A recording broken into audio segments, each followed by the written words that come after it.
Okay, part two. Yeah, here we go. So we've reached the 21st century, which was, as far as I understand, the time when the avant-garde in terms of visuality and not only visuality really came to Turkey in terms of movement, because first new and second new, of course, were more close to modernism than to avant-garde, despite there were some manifests. But in the zeros in Turkey, there is like an explosion of all sorts of experiments. One manifests goes after another, and also, Serkan Eshin starts his artistic career, which, as far as I understand, he has now abandoned by now. But back in the day, he had projects to which you have contributed, like Zinar and Poetic Hours. And while working on the article, I suddenly, for myself, realized that I'm writing quite a sad story because Turkish avant-garde, which appeared almost with 100 years delay, if we think about the first manifest of Italian futurists, uh, it didn't succeed, and it was absorbed by a more conservative narrative. So the first question in this section will be: how did you perceive this explosion of young, brave, and scandalous experimental poets, and how did you relate your own poetry and activity with that movement of the zeros? Um, I cherish such explosions. In life, we rarely have good explosions. This is one of the rare ones. When bombs are exploding here and there, unfortunately.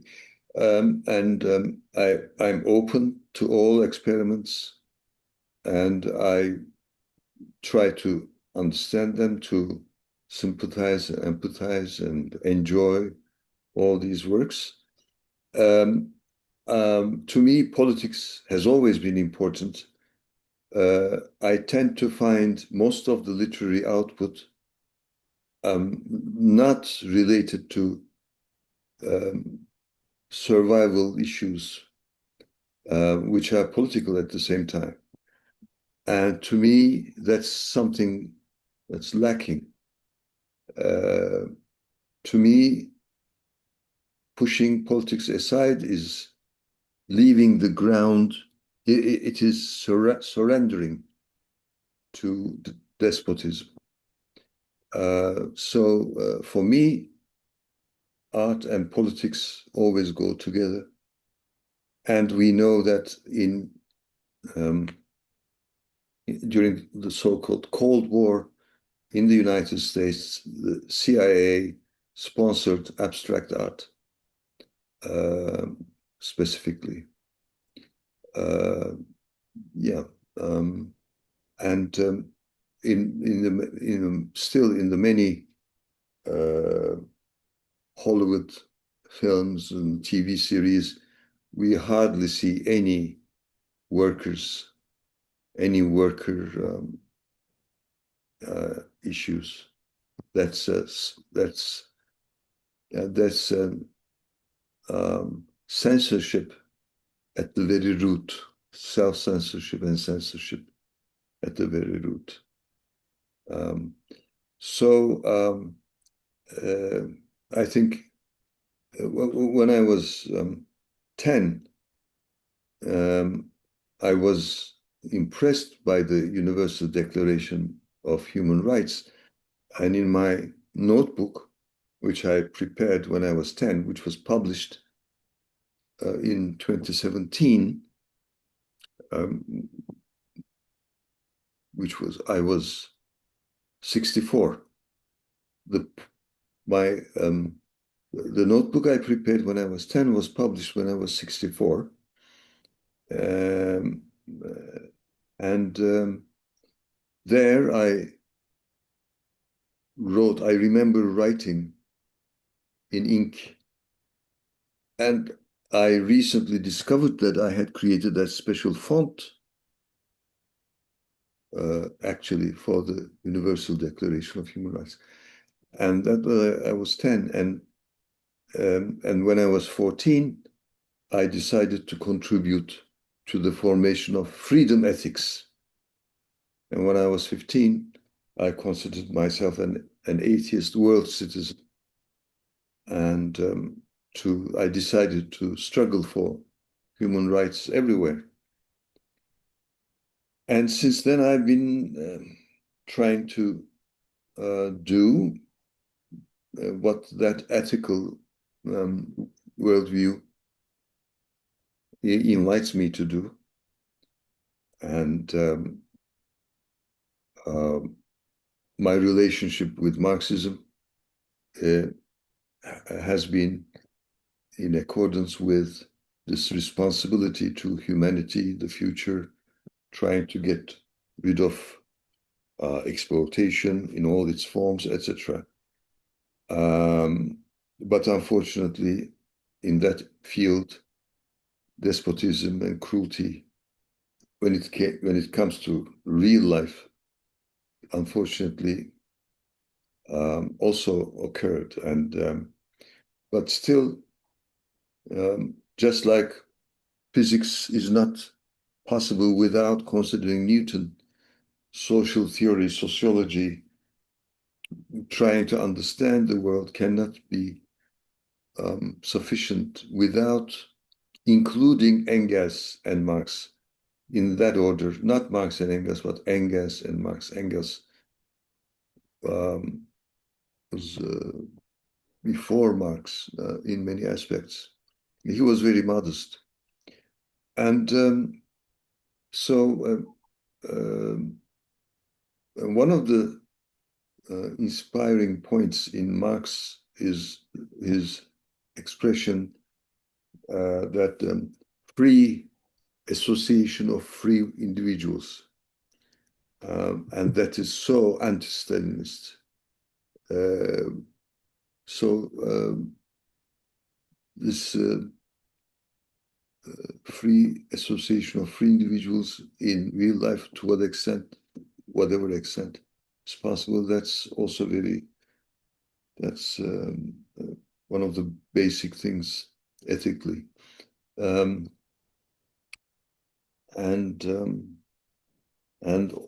all these considered, that's why I considered the World Poetry Day in 1996 after initiating Poetic Space Lab. The internet was new, so I envisioned a global poetry platform. And that was 1996. And a few days later, I said, why not a World Poetry Day?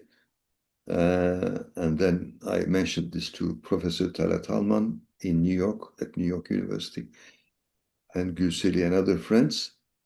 And so we celebrated World Poetry Day on the 21st of April in 1996. And then we invited some people. In 1977, I sent fax messages to UNESCO, to the United Nations, and more than 100 institutions in the world, and from Botswana in Africa and from Melbourne in Australia, positive replies came. And then Gülseli İnal and I, we became members of Pan Türkiye Center. Pan Türkiye Center accepted the idea, and then Melbourne Pan seconded it. And in 1997, in August, I went to Edinburgh to attend the Pan Congress on family budget. That's important. And I presented the idea of World Poetry Day. And the General Assembly embraced it. But there was a problem with the 21st of, I will not go into detail there. Then, But Tarık, it shall be March, not April. I know. But that changed in UNESCO. That's another story. Why and how it happened, you'll read it in a special chapter in my autobiography. Mm-hmm.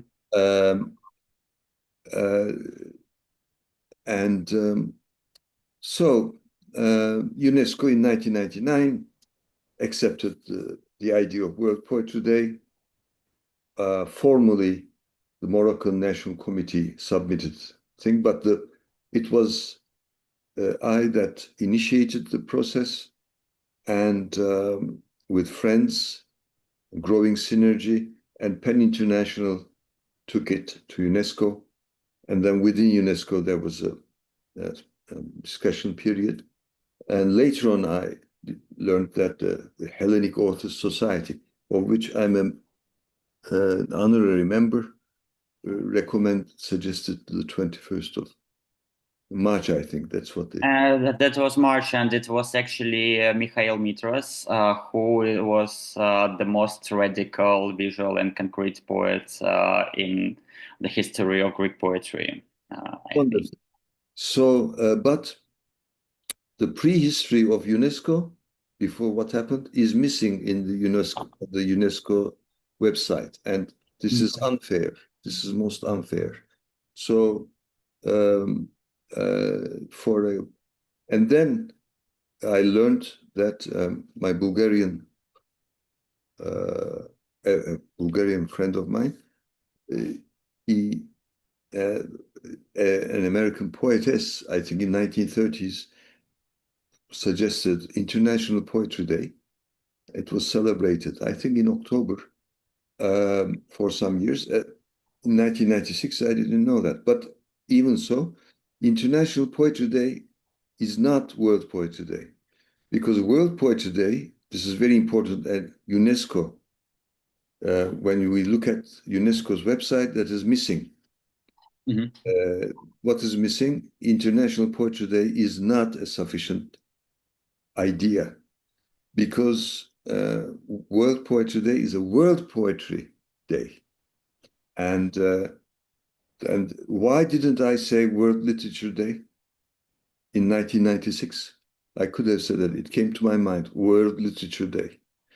No, because I said poems are short, and activities can be organized in which various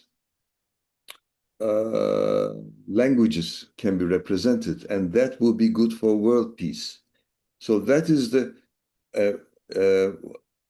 why behind World Poetry Day. It's not simply love for poetry, love of poetry, but it's for world peace, for multilateral understanding.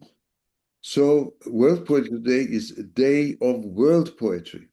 So ethically, no activity should be organized with only a single language, because fascists can also make use of it, chauvinists, etc.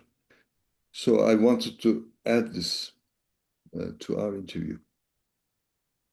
Thank you, and that's really important and really interesting. And I didn't know that you were the one who initiated that day, which we celebrate, of course. And for decades, I didn't mention it. For decades, even in Tokyo in 2010, when I was one of the candidates for PEN International Board, in my presentation or anything, I didn't mention my contribution to World Poetry Day. I didn't. But then when I found out a few years ago that some friends in Greece believed that it was initiated by a Greek poet, I said, "Oh, come on, not here too. Will it be something again, something Turkish Greek stuff?" No.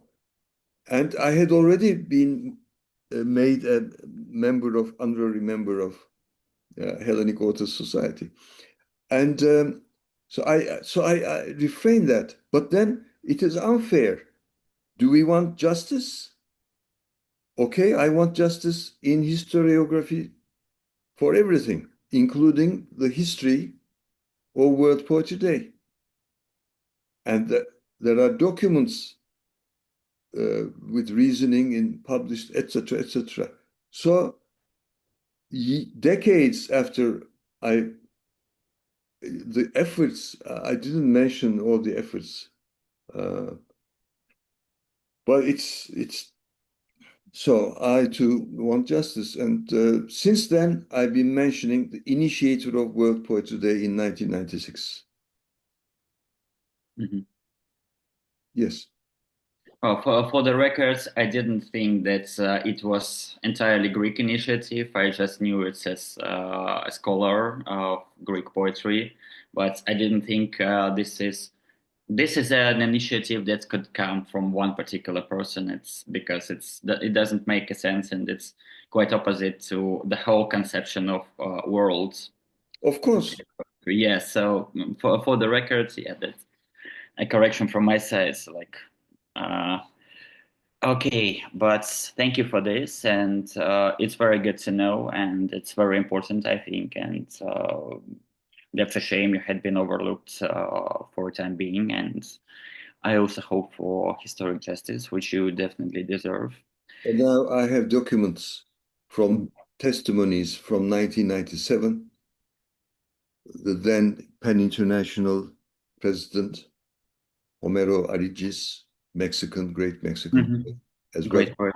Yeah, It lacks the biographer of Woody Allen. He was there, and they have written their testimonies about and my presentation in 1990. was great. Mhm. The two-page I can send it to you. Yeah, I have not translated it into Turkish yet. It's I wrote it in 1997, presented it at the Penn Congress. I have not translated it into Turkish yet. It hasn't been published, and it's now a document. And why the 21st of April, etc., etc. And so anyway, we'll go on later. Thank you.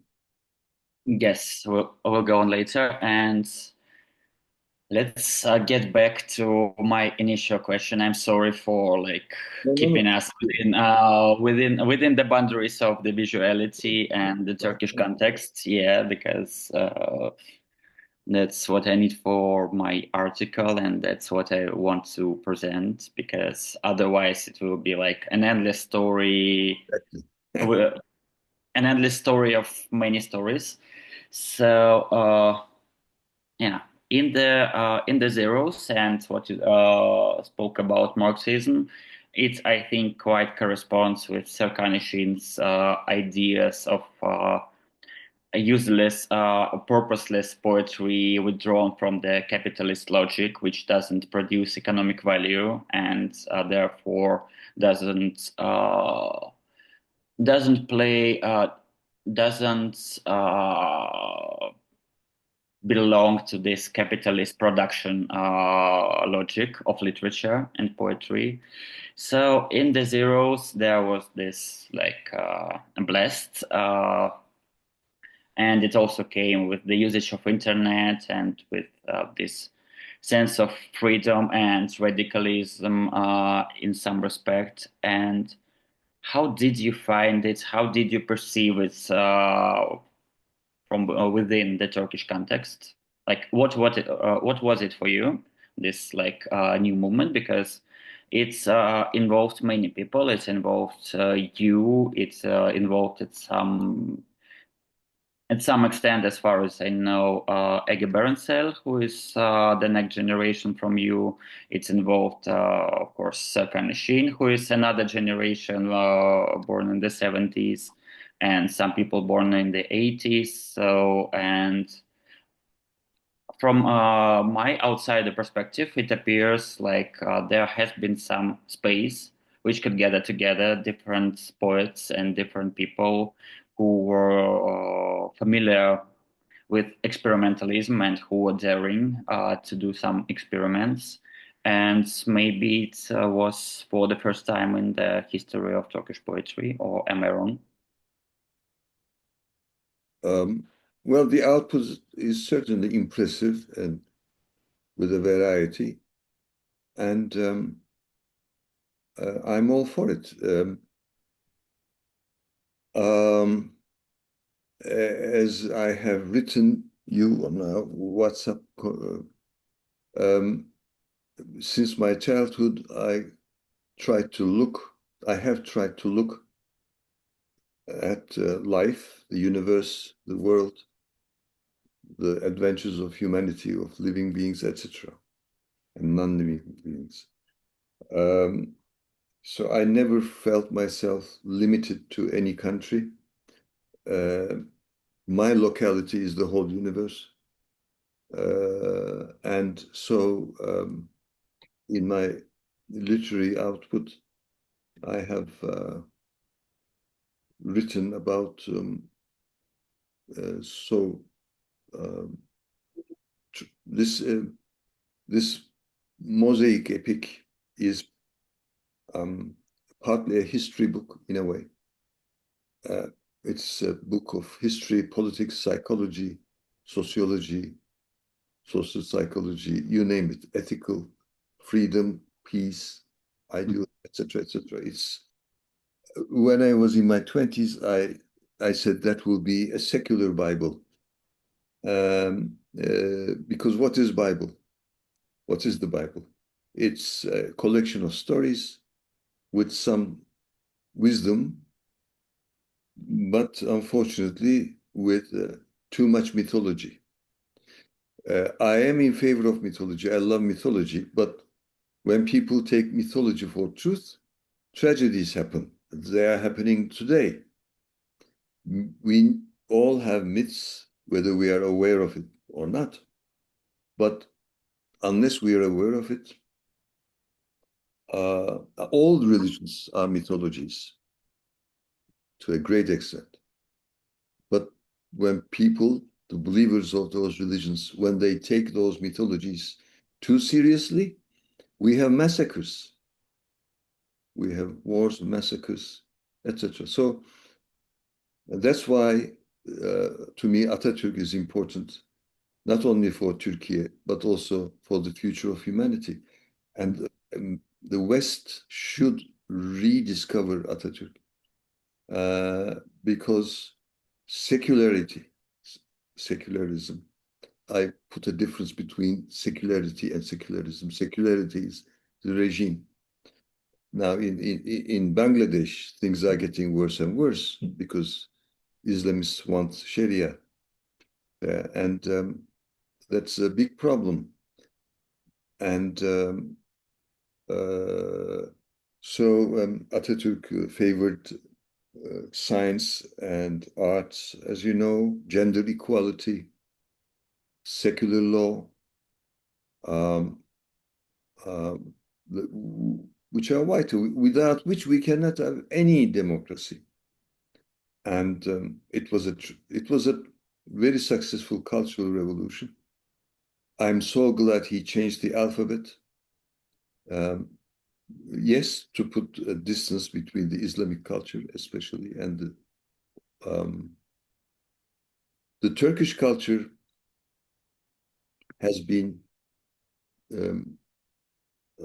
has suffered from the 7th century Arabic ideology because the Central Asian Turkic culture, as you may know, that it's naturalist with gender equality, and women have especially important place.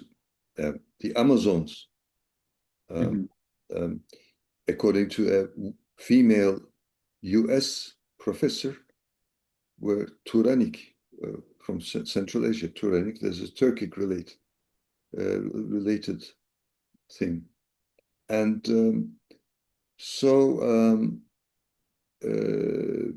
we need secularity all over the world, and I'm in favor of a federal secular democratic federal world republic. I think all monarchies, primarily the UK monarchy, they are obsolete. They are against democracy, no matter how democratic Denmark, Sweden, or the UK may be. the Netherlands, still in essence, they are anti-democratic. Why should a single family keep being in? It is so. One of the things I would love to see before I die is the transformation of UK into UR, United Republic.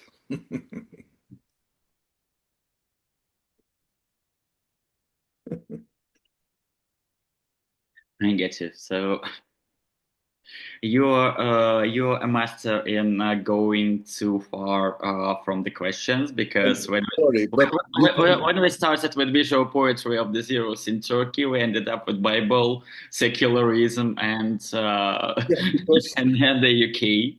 yeah. Well, That's quite you can just get rid of unnecessary stuff. But this is yeah, I cannot limit. yeah, it's quite a journey in our conversation. I must admit that. But okay, speaking of that, I realized that you detach yourself from local culture and think more in a global scale. Yeah, so I'm not a part of any group in I Turkey. understand that. Yeah, I understand that. The question now is, how do you manage that? In a sense that as a poet, of course, like we're both bilingual, we both can write in English, and this is just one side of activity. But a poet, I think, correct me if you have another opinion, but I think shall have some roots in the mother tongue and some connection, like literal connection with the earth, which is quite crucial to develop the language, like a peasant develops earth, maybe something like that. So, how do you combine this international attitude, like being a citizen of the world on one hand, and being also a Turkish poet who deals a lot, I believe, with Turkish language and speaks a lot with Turkish language, because speaking with the language is also a crucial part of our activities, I believe. So how do you combine this? Because sometimes it's not quite easy. Another very good question, of course. Thank you. Um, in 1993, I decided to consider myself a post-Turk, meaning I do not deny my cultural roots, Western uh, uh, Turk, by the way, very much influenced by the Western culture, and with uh, um, um, take my love for opera and many other things, literature, etc. In Turkish, um, Nazım Hikmet, Yunus Emre, the 13th century. What is Dante to the Italian language is Yunus Emre to the Turkish language. Um, uh, Written in the 13th century, Yunus Emre can be easily understood today. Um, and of course, he also wrote um, more um, verbally mixed uh, poems, but mostly his he brings philosophy and literature, poetry together, which I like.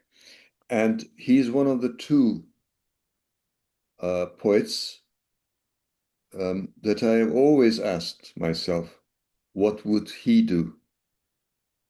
One is Yunus Emre, the other one is Shakespeare. I was struck by Shakespeare's To Be or Not to Be when I was 9, and I aimed at becoming a poet that could write with such plain, succinct, deep, uh, poetry.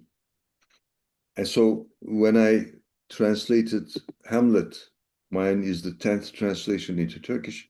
It is considered the best one by scholars.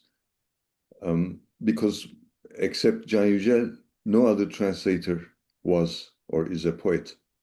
And without being a poet, how can you translate? How dare one, I don't know, translate, attempt to translate Hamlet to begin with? One could cooperate with a poet, that's another thing. Mhm.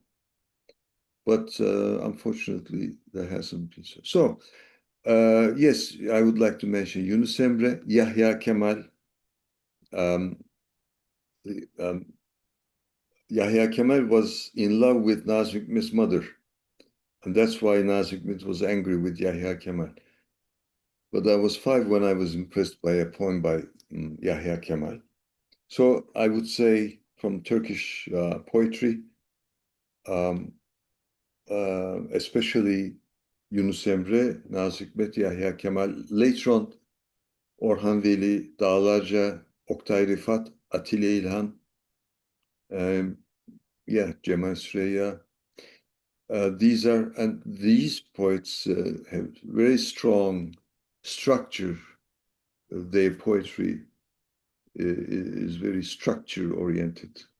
And I think it's good to have that notion, that dimension in the formation when you want to break away from it. It's still good. It's good to know and to be able to practice it. When I was 14 and 15, 16, I flirted. I enjoy using this word. I flirted with the styles of a number of poets, basically these poets I mentioned. So my poems written, handwritten, um, uh, and I expressed my gratitude to those poets when my collected poems was published in 2006. My poems between 13 ages. I had been writing for 5 years when I was 13, but still I chose poems between the ages 13 to 19. And then I said in the style of Nazım Hikmet, with gratitude to Dağlarca, with gratitude to, these are my, as an apprentice, my uh, bringing up myself, with looking at the masters as a teenager. And I'm always in favor of being impressed, being influenced. Some people say, oh no, I don't want to be influenced. Oh, come on, we are all influenced. Instead of trying to close ourselves to influences, let's open them. Let's live and let's enjoy the adventure of writing in various ways. Thank you, Tarek. I think that's a good finishing point to the interview because I feel I'm quite out of questions, and I think it will be good to leave the final words for this interview to you. Whatever you feel you would like to add to our conversation, or any other words, Well, anything. first of all, this wonderful project of yours um, should be a good chance for poets like Serkan Işın, Ömer Şişman, me, and other poets to to organize like a symposium um, and converse freely and prepare maybe an anthology, etc. And expressing gratitude to you. You are the inspiration of this thought in my mind. Thank you. Thank you so much, Tarek. It's been a pleasure. For me as well. And we're together. Thank you. Yes. And and in 2 days, this time I will be interviewing you with Yeah. pleasure. Yeah. Wonderful. Yeah, you're See you in two wonderful. days. Yeah. Thank you so much, Tarek. Thank you. We're together.